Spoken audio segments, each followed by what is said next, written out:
दिल्ली विधानसभा चुनाव में भारतीय जनता पार्टी ने अपना कमल खिला दिया है और दिल्ली में महत्वपूर्ण जिम्मेदारी निभाने के बाद आज कैलाश चौधरी अपने आवास पर पहुंचे और इसी के साथ जैसे ही यहाँ पर पहुंचे और वहां का रिजल्ट आना शुरू हुआ और कार्यकर्ताओं का हुजूम इनके निवास पर है और पटाखे छोड़कर जश्न मनाया जा रहा है। सबसे पहले हम कैलाश जी बात करेंगे कि जानेंगे किस तरीके से आप फील्ड में काम कर रहे थे। सर, मैं दिल्ली की जनता का बहुत बहुत आभार प्रकट करूंगा। दिल्ली की जनता ने जिस प्रकार से भारतीय जनता पार्टी के ऊपर विश्वास किया और हमारे प्रधानमंत्री आदरणीय नरेंद्र मोदी जी की गारंटी पे भरोसा किया है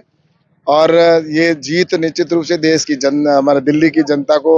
और भारतीय जनता पार्टी के कार्यकर्ताओं की मेहनत और हमारे राष्ट्रीय अध्यक्ष आदरणीय जेपी नड्डा जी और हमारे गृह मंत्री आदरणीय अमित शाह जी की रणनीति का ही परिणाम है कि दिल्ली की जनता ने ये मैंडेट दिया है। तो ये जीत निश्चित रूप से दिल्ली की जनता और भारतीय जनता पार्टी के कार्यकर्ताओं की मेहनत और नरेंद्र मोदी जी के नेतृत्व के अंदर ये जीत हुई है। तो आने वाले समय में डबल इंजन की सरकार होगी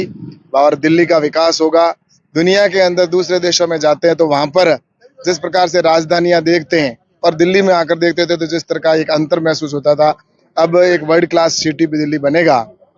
और डबल इंजन की सरकार काम करेगी, नरेंद्र मोदी जी के नेतृत्व की सरकार काम करेगी तो निश्चित रूप से दिल्ली का विकास होगा। एक ऐसा शासन का अंत भी हुआ जो केजरीवाल के रूप में अन्ना हजारे का साथ लेकर आए थे और उन्होंने भ्रष्टाचार मुक्त की बात की थी, लेकिन सबसे ज्यादा भ्रष्टाचारी निकला। और जिस प्रकार से झूठ बोलना और यमुना को अंदर जिस प्रकार से उन्होंने जहर हरियाणा की सरकार भेज रही है, इस प्रकार के एक बौखलाहट भरे जो बयान दिए थे, तो दिल्ली की जनता बहुत समझदार है और दिल्ली की जनता ने एक अच्छा निर्णय लिया और एक ऐसा शासन जो भ्रष्टाचारी का अंत हुआ है, झूठे व्यक्ति का एक अंत हुआ है और सुशासन निश्चित रूप से दिल्ली में है। तो मैं दिल्ली की जनता का बहुत बहुत आभार प्रकट करता हूँ और प्रधानमंत्री नरेंद्र मोदी जी के नेतृत्व का आने वाले समय में दिल्ली का विकास होगा। आप जिस देहात क्षेत्र में लगातार काम कर रहे थे और अमित शाह जी के साथ भी आपकी लगातार बैठ के और फीडबैक हो रहा था, किस तरीके से देहात दिल्ली का जो कहा जाता है वहां पर किसान वर्ग ज्यादा है, किसान वर्ग को किस तरीके से आपने भारतीय जनता पार्टी की तरफ मोड़ने का काम किया? ऐसा है कि दिल्ली देहात के अंदर भी लगभग 30 सीटें ऐसी आती है जहां पर बहुत समस्या थी। केजरीवाल ने कभी दिल्ली देहात के और किसानों की बात सुनी नहीं थी। उनकी कई बार वार्ताएं भी हुई, लेकिन वार्ता के बावजूद भी उन्होंने उनकी बातों के ऊपर कोई गौर नहीं किया जो किसानों से संबंधित थी या उनके रेवेन्यू से संबंधित थी। लेकिन आदरणीय अमित शाह जी के साथ जब वार्ता हुई और उस वार्ता के अंदर जिस प्रकार से उनको आश्वासन दिया है कि डबल इंजन की सरकार बनेगी तो निश्चित रूप से आपकी समस्याओं का समाधान होगा, तो दिल्ली देहात के जो ये 360 गांव के जो खाप पंच हैं और जिसमें 36 कौम के लोग थे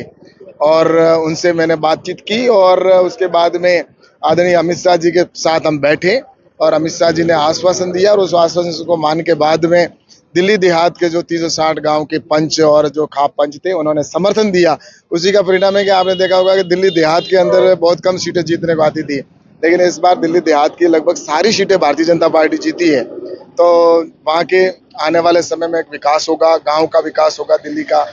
दिल्ली देहात के लोगों के जो रेवेन्यू से संबंधित विषय है उनका समाधान भी होगा और इन्होंने भारतीय जनता पार्टी के ऊपर भरोसा किया है।